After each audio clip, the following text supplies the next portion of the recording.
It's 2026 and you still believe in God? 2026 since when? 2026 years since what? If you didn't know, Jesus literally reset the clock.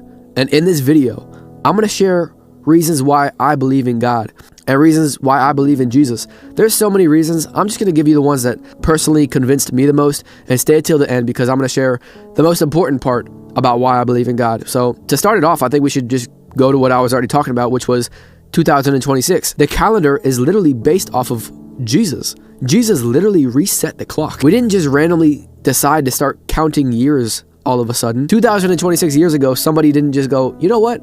Let's make today year one. And let's keep the calendar going from here. Let's start today. No. And what do I mean by Jesus reset the calendar? So before Jesus reset the calendar, people were tracking time by kings, by empires, by major events, kind of like the third year of this king or after this big battle. There was no like set number like it is today with 2026. And then Jesus shows up. Now, mind you, he didn't lead an army. He didn't take any political power. And then they literally crucify him. They crucify an innocent man. But instead of just disappearing off the face of the earth, his influence explodes. And eventually, after he died and resurrected, the world started measuring time around Jesus. So when we say 2026, what we're really saying is it's been about 2,000 years since the time of Jesus. We literally base our time off of Jesus. And I'm not saying that automatically proves that God is real and Jesus is real, but I am saying that something big had to have happened for everyone, even people who didn't believe in Jesus, to base their entire lives off of this calendar. Like literally atheists have to say it's 2026. And before we get into the other reasons, let's just explain what it means to be an atheist. To be an atheist means you don't believe God. You're saying there is no creator, no intelligent cause behind this earth, no mind behind the universe. So you basically believe that nothing created everything. Now, the reason that doesn't make sense to me is because everything I see in this world was created by somebody. This microphone, it didn't just poof, come out of nowhere. Somebody created it. Everything we see on this earth came from something. Buildings come from builders. Paintings come from painters. And whether you realize it or not, whether you believe in God or not, you have faith. Because if you don't believe in God, you're believing that nothing created everything. You're believing in something, even if you don't realize it. Faith and doubt both require you to believe in something you can't see. I mean, some of the smartest people in the world are becoming believers in God. Even Elon Musk recently said he believes in the creator. He believed this world was created by a God. And I'll just give a few examples of people who were really smart, who were actually atheists and then became believers in God.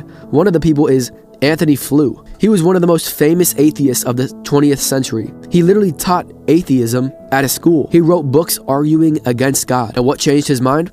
Science. Another person is Lee Strobel. Lee Strobel, his book is amazing, The Case for Christ, and he has a bunch of other great books as well, but he was literally a committed atheist. Like, he was full-on atheist, and his wife became a Christian, and he was like, oh man, I gotta disprove Christianity. So he literally went on a journey to try to prove her wrong, and he studied the resurrection, he studied historical documents, he studied eyewitness testimony, he studied the disciples, and what happened? He literally became a Christian. And there's so many different people and stories I could tell you, but I'm gonna get into the reasons that I believe in God and what has really changed my life and made me firm on my belief in God. So let's go. So me personally, all I have to do is really just look around, look at the beach. Okay, I feel like living close to the beach is kind of a cheat code because I mean, there's no way I can look at a sunset and see the beautiful creation and be like, man, this just came out of nowhere. And when I just look around, my mind tells me there's gotta be a God.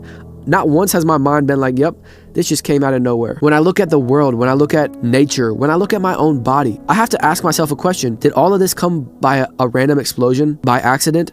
And my mind tells me no. And did you know the Bible literally says we were made from dust? Humans were made from the dust of the earth. And I grew up thinking, okay, that sounds cool. I don't even know what that means. But recently I learned that our body is literally made from the stuff that comes from the earth. Minerals, elements, raw materials. Those are like the ingredients that our body is made up of. But how many of you guys know ingredients don't make recipes on their own? Think about a cake. What do you need to make a cake? You need flour, you need baking soda, you need eggs, but those are just ingredients. If you don't have a chef to mix them all together to do all the stuff you need to do, then it's not going to become a cake. They don't turn into a cake by themselves. Someone has to put them together on purpose. I mean, think about how complex our body is. Like, our heart pumps blood, our lungs breathe in oxygen, our brain sends signals, our eyes can see, our ears can hear. And think about beaches. One beach has white sand, one beach has golden sand, one beach has darker sand. Just like us. Some of us are white, some of us are black, some of us are different colors and different ethnicities. That's how God created us from the earth. That's why it makes sense. And I mean, there has to be a God, in my opinion. To believe there is no God, you'd have to believe nothing somehow created everything. But when have you ever seen that in your entire life?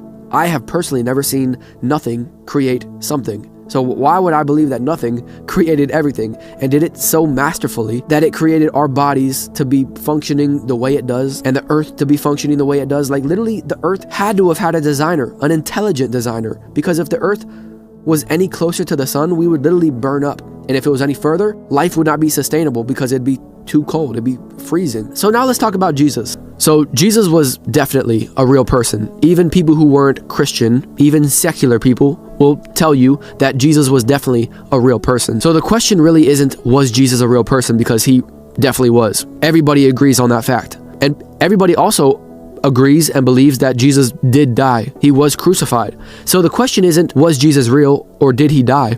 It's, did he resurrect? Did he rise from that grave? Because if he didn't, then our faith in Jesus is meaningless. It doesn't mean anything. So did Jesus rise from that grave? Well, here's what makes me really believe he did.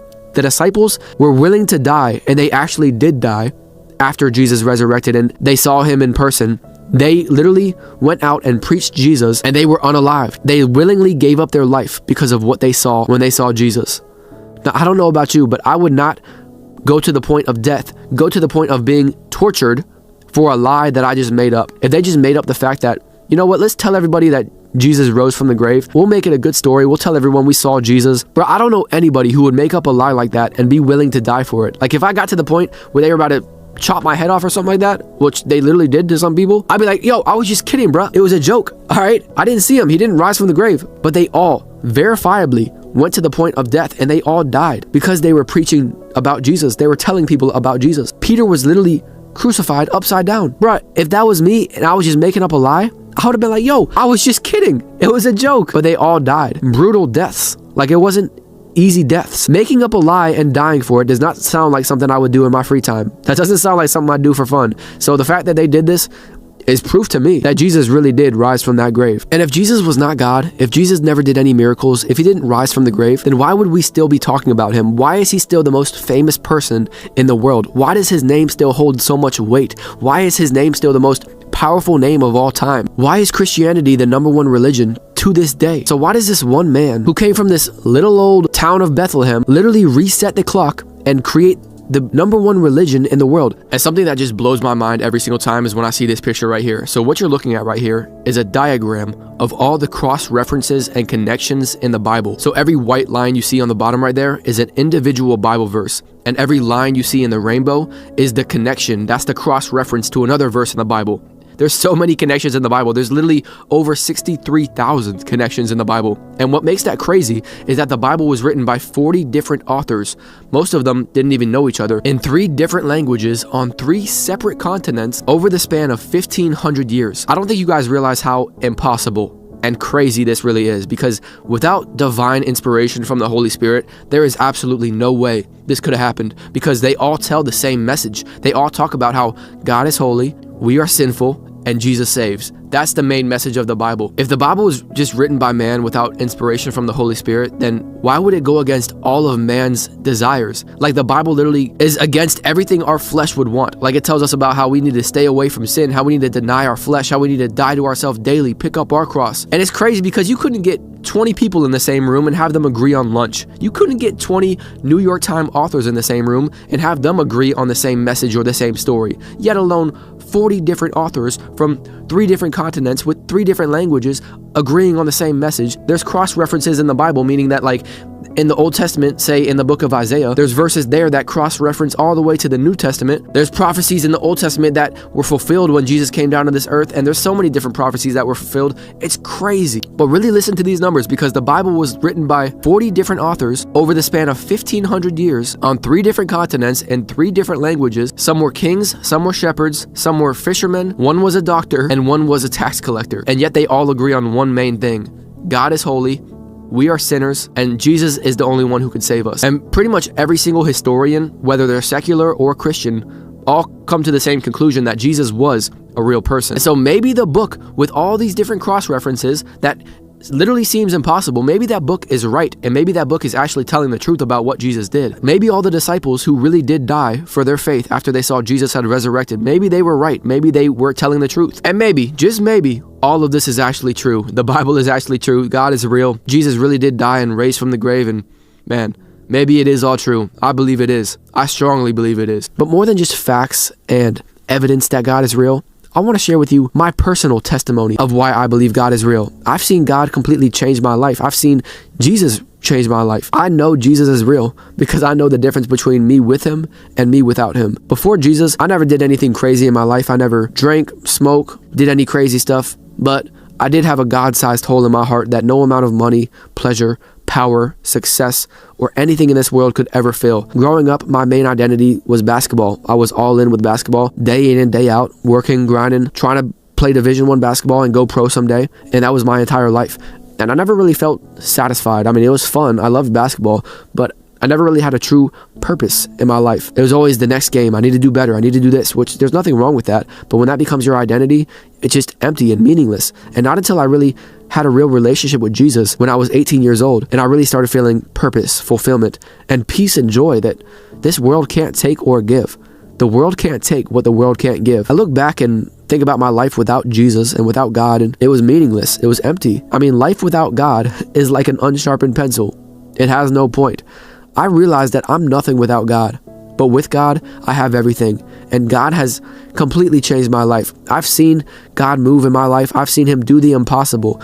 There's been things that he brought me through that there's no way I could have got myself through it. And just reading the Bible has completely changed my life, and following his commandments, following his rules. It's not like he's trying to keep me from all the fun. God literally knows best. God literally wrote the basic instructions before leaving earth, the Bible. And the more I read the word, the better my life is. And it doesn't mean my life is easy, but it does mean I'm living the way God intended, and that's the best way to live. God wrote the success formula in the book. If you want to be successful, read the Bible. And that doesn't just mean monetarily or financially. It means in every single area of your life, physically, spiritually, mentally, emotionally, relationshiply, whatever word that is, relationally. I think that's the word. God literally changed every area of my life, and I could not imagine doing life without God. And so this is all my thoughts and opinions on why I believe God is real. And I hope you guys took something away from this video. I've wanted to do this video for a while now. I don't know if I did a good job, but this is honestly just everything I think. And if you're on the fence right now, if you don't know if you believe in God, if you're kind of halfway, I challenge you, research it. Study. Look at the things I said in this video and go do your own research and find out for yourself. The more you study, the more you observe, I guarantee you're going to find God, and you're going to realize that God is not just real, but he is good. He is still a miracle worker. He's still a provider, a healer, a chain breaker, and a way maker. Can I get a man?